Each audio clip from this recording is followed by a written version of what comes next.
వాపస్ వస్తుంది.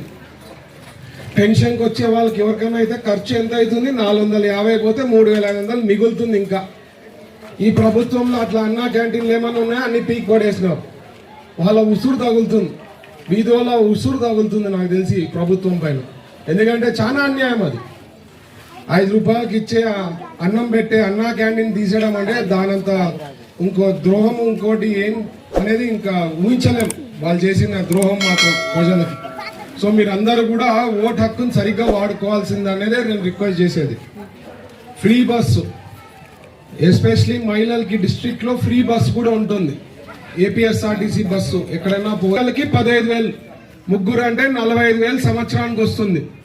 ఇప్పుడుండే ప్రభుత్వం ఏం చెప్పింది? వాళ్ళు హామీ ఏమి ఇచ్చారు? 15,000 ఇస్తానన్నారు. ఒక సంవత్సరం ఎగరగొట్టినారు. అవునా కాదా? ఎగరగొట్టి అది కూడా 13,000 ఇస్తా ఉండేది. కరెక్టే కదా? అది ఒకరికే. మనము 15,000 ఎంతమంది పిల్లలు చదివే పిల్లలు ఉంటే అంతమందికి ఇస్తాం. ఇవన్నీ కూడా జరుగుతాయి. అవన్నీ అందాలంటే నేను గెలిచాలా, ఆ పథకాలన్నీ రావాలా, సంక్షేమ పథకాలంటే నేను గెలిస్తే మీకు అందుతుంది.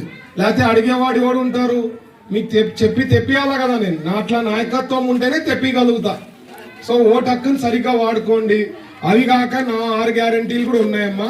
చదవండి. పిల్లల భవిష్యత్తు, డిగ్రీలు పీజీలు చదివి ఉద్యోగాలు లేక వాళ్ళు చాలా కష్టాల్లో ఉన్నారు. ఒకటి, చంద్రబాబు గారు వస్తే 20 లక్షల ఉద్యోగాలు వస్తాయి. ఒకవేళ డిగ్రీ చదివి ఉద్యోగం రాకపోతే 3,000 నెలకు వస్తుందమ్మా. అంటే యూత్ కి ఎవరైతే డిగ్రీ చదివి పీజీ చదివి జాబ్ రాకపోతే 3,000 నెలకు వస్తుంది. లేకపోయినా 20 లక్షల ఉద్యోగాల్లో వస్తాయి 5 ఏళ్లలో. దాంట్లో దాదాపు 2-2.5 లక్షలు గవర్నమెంట్ జాబ్స్ వస్తాయి. అవి కాక నేనేం చెప్తున్నా, ఫ్యాక్టరీలు పెడతాం, ఇడ ఉద్యోగాలు పుడతాయి అని చెప్పిన. ఫ్యాక్టరీలు పెడితే ఉద్యోగాలు ఒకటే కాదు, సంపద అందరికీ పెరుగుతుంది, ఊర్లో అందరికీ ఆదాయం పెరుగుతుంది. అదొక సైకిల్ తరా. ఎందుకంటే ఆడ ఫ్యాక్టరీ వచ్చింది అనుకో, వాళ్ళు చేసే పనులు కానీ అన్ని కూడా ఇక్కడి నుంచి కర్నూలు వాళ్ళే కదా పని చేయాల్సిండేది. సో వాళ్ళకి అంత ఇన్కమ్ వస్తుంది. మరి ఖర్చు ఎక్కడ పెడతారు? కర్నూలులోనే పెడతారు.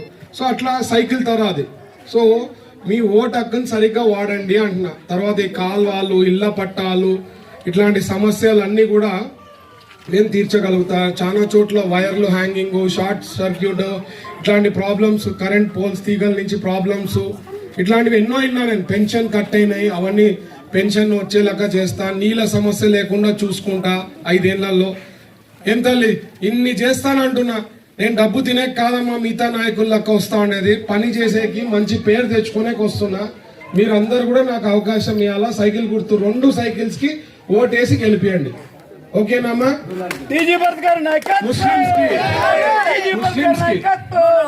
ఎస్పెషలీ ముస్లిమ్స్ కి మన 14 నుంచి 19లో మనకి రంజాన్ తోఫా వచ్చిందమ్మా. సో రంజాన్ తోఫా వాపస్ వస్తుంది తెలుగుదేశం పార్టీ వచ్చిన తర్వాత షాదీ ముబారక్ అనేది అప్పుడు వస్తుండే 14 నుంచి 19లో.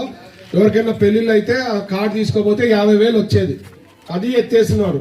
స్కాలర్షిప్ వచ్చేది, మైనారిటీ పిల్లలు ఫారెన్ పోతే స్కాలర్షిప్ వచ్చేది, అది ఎత్తేసినారు. అప్పుడు తర్వాత మైనారిటీ లోన్స్ వచ్చేది, అది పోయింది. SC/ST లోన్స్ కార్పొరేషన్ నుంచి వచ్చేది, అది పోయింది. ఇట్లా అన్నీ పోయినాయమ్మా. మన ప్రభుత్వంలో ఇవన్నీ జరిగేవి. అప్పుడు బీజేపీ కూడా ఉండింది, అయినా కూడా వచ్చినాయి కదా.